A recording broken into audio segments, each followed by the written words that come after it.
Welcome everybody. Today I'm really excited to talk about my journey from fear into trust, and I'm going to share with you some vulnerable parts of my life and some mind-blowing parts of my life which changed the direction of my journey forever. And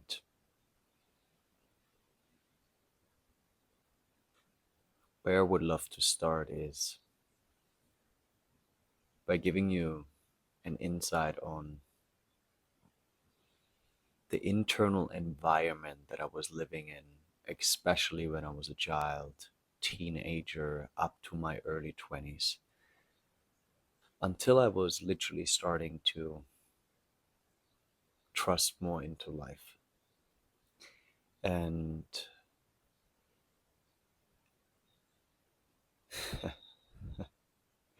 to be deeply honest with you, the internal environment that I was living in was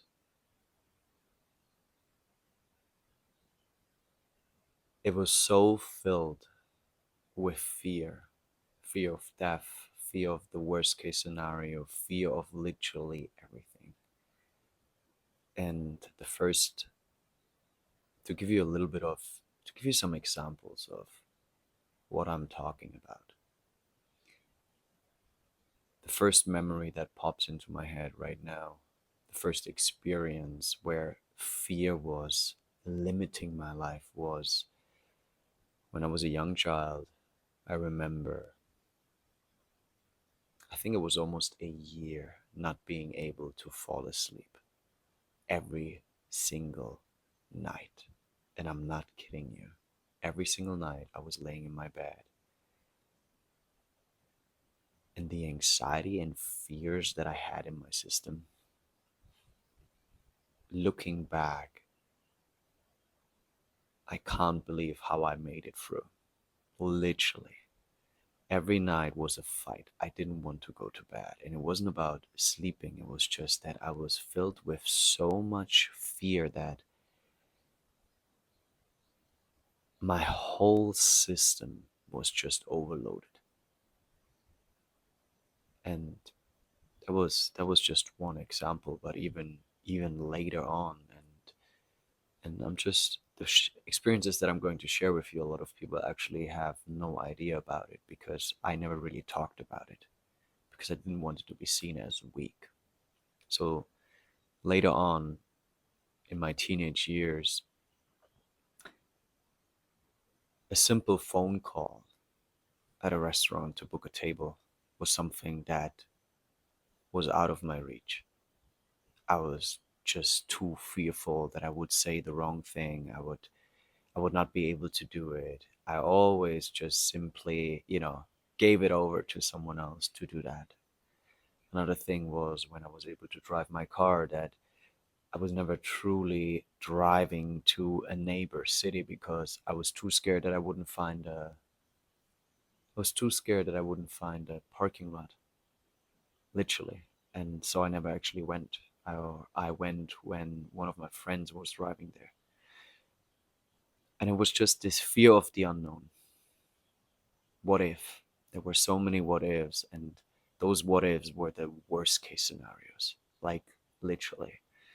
And I remember one of the, I think, worst scenarios that I had in my life was when my friends started to go partying, right? I think it was around 15, 16, and they were always talking about those incredible parties that they've went, all the girls, and I was so jealous. I was so, oh my God, I want to go there too. But I never went. And the scenario that I had in my head was I would go there. If I would go there, I would end up in a fight. And then there would be a group of guys kicking into me and I would die. And the reason I just shared those examples was to just be real and honest with you and also show you that I wasn't always living the life that I was living right now. And I know that a lot of people can easily assume that. They just think, oh, you never had any issues, you never had any troubles or problems or struggles. But I had. I had a good portion of shit that I really, really, really needed to walk myself through. And my intention behind sharing this is to simply show you that I'm human too, you know, and that I don't want you to put me on a pedestal because of the life that you see or where I'm living or what I'm doing. It was a journey. Everything that you see right now was a journey to,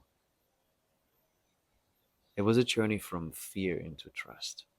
And now, since you have a beautiful overview over my life and this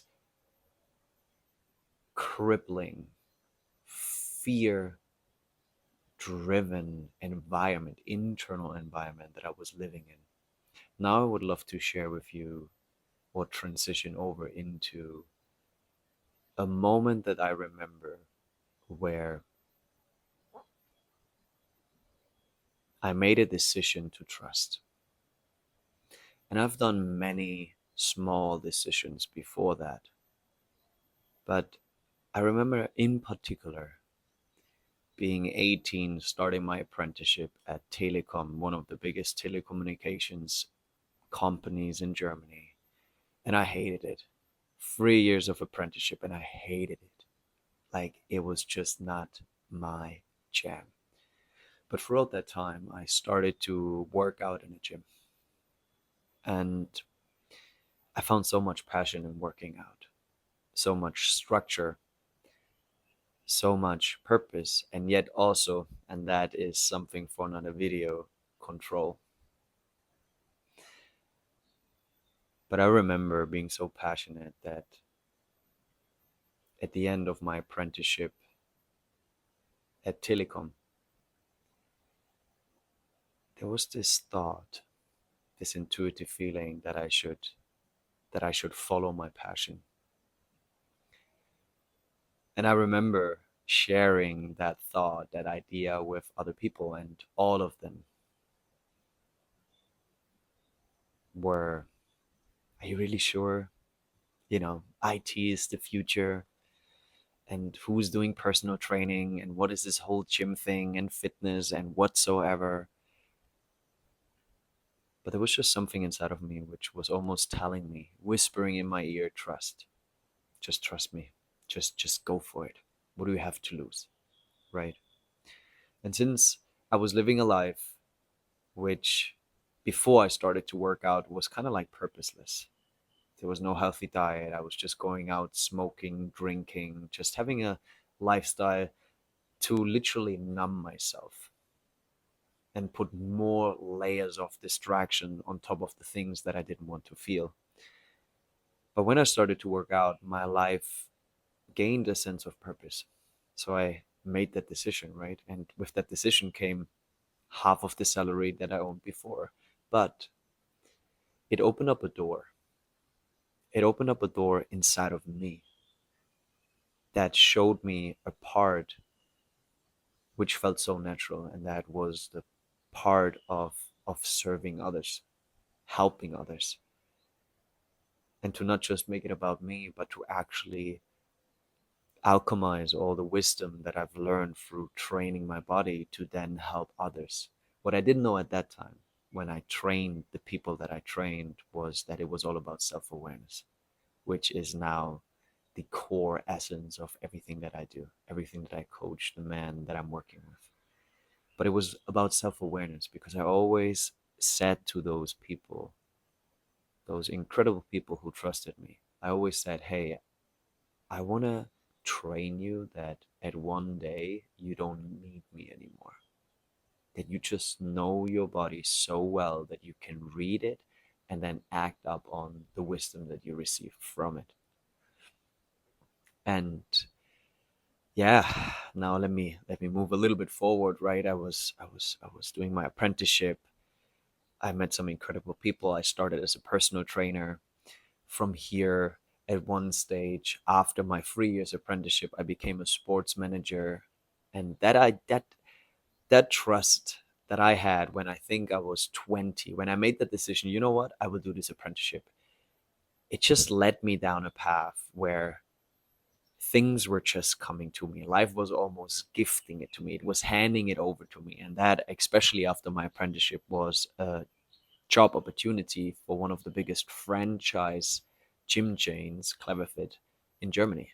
And I was the sports manager. So I was implementing a small group personal training all over Germany. So I was driving around, I was training trainers, and I remember just being in that position of, wow, this opportunity just opened up. The moment I finished my apprenticeship, they were looking for someone. And then my boss recommended me to the bigger boss. I had a job interview and then I moved out of my little city. And the reason I mentioned that, I'm coming from a very, very small town where a lot of people get born, live, and they die. And I never really actually thought about leaving my city, my hometown. But that opportunity that opened up, there was a part of me that was just telling me again, trust. That will lead you to something bigger. And I had no idea what it would be. So I had to face my fears of living alone, of not having my family around, not having my friends around, leaning into a whole new work environment, living environment, no friends there, all of that. And there was just a part of me that was like, okay, let's just go. Let's see where this takes me. And it doesn't, I just want to be very clear. My fears weren't gone. They were still there, but I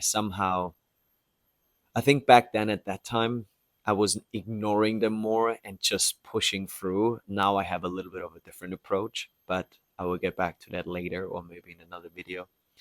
But I moved there, started out, traveled whole Germany, and it was deeply fulfilling. And at the same time, while I was in there for I think half of a year, I started to educate myself. I wanted to get better, and I started to actually do another apprenticeship outside of my normal work, early in the morning and in the afternoon in Munich at Functional Training Club, FT Club.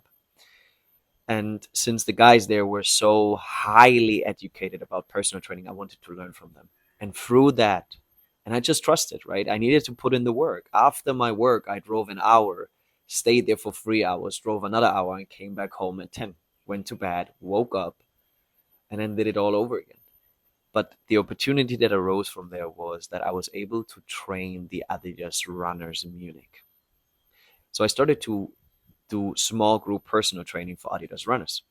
And that at one stage opened up another opportunity where the head trainer of them came over to me and said, hey, look, Adidas runners head base in Berlin wants me to do some workshops, but I can't go there. Would you love to go? And I was like shitting my pants. I was like, what the fuck? Me going to Berlin? And guys, I just want to be very clear. I still had fears of traveling alone, of not knowing if I could find a parking lot, which in that case was where should I go? Which bus do I need to take? Where do I need to be on the airport? Like it was still all there. But I was still leaning into, hey, life is giving me this opportunity right now to trust. So I trusted. I trusted. I literally trusted. And I said to him, yes, I do it. And I remember, and I'm going to be super, super honest with you. I remember driving to the Munich airport, flying over to Berlin, then being so nervous, driving, I don't know, for another hour to my hotel, right? And I was in my hotel and I called my dad. And I remember sharing with him how anxious and scared I was to go there. It was crippling again. I was so nervous that I would fuck something up, that I wouldn't do a great job. Like there were still a lot of internal stories, right, that I haven't yet addressed and actually tendered towards to, which is why I said I was just pushing through. I was just ignoring my fears and I was just pushing through. I didn't have yet the tools to actually expand my nervous system capacity to hold the parts of me that were scared of fucking it up, to change that inner narrative. But to get back to the story, I called my dad and he really helped me. He said, "You got this, man. You got this. Let's fucking do it." So I went there. First workshop was great. Second workshop, I go in. Most of the people don't speak German. My English was, the last time I spoke English was 7 years ago. So I kind of with hands and feet, we kind of I communicated what I needed to communicate and it worked out. And I flew back home and I remember that feeling arriving back home in my apartment. And I was like, "You did it, man. Was it that hard, that bad?" And I said, "No, it wasn't. It wasn't." And it just cultivated that confidence back then, I would say, in me, but it was the confidence in life that I cultivated, that life is really on my side, because through my early experiences of crippling fear, the deepest belief was always that life abandoned me. Life is not on my side. I'm against life. I have to fight myself through it. So yeah, I mean, there's so many more opportunities. I think I would love to share one or two more. One was the opportunity to literally train on a big convention that the franchise I worked for hosted for trainers. And I think there were 200 to 300 trainers. And I remember being asked, "Would you love to do a group training on stage with those people?" And I was like, "What do you mean? Like training people, 300 trainers at the same time from a stage with microphone and all of that shit?" And I was like, "Yeah." And I was like, "Okay, let's fucking do it." And I remember standing on the stage, being behind it on the side. And my dad again was there. He was invited too, since he was deeply into fitness and, functional training. And it was so great to have him there. But I shit my pants and I went on the stage and I was like, "You know what? Let's fucking go." And I remember just killing it. And yet halfway through, my voice, luckily I had another trainer with me, my voice, because I went so all in. I was so in my passion. I went so all the fuck in that my voice just broke down. I couldn't speak anymore because I was hyping them so much up to push them through and really, give them an experience. So he took over. But I remember just driving back, it was again this, there is something. Life is just giving me something. And I think the biggest, most mind-blowing experience that I had was after all of this, I was in my office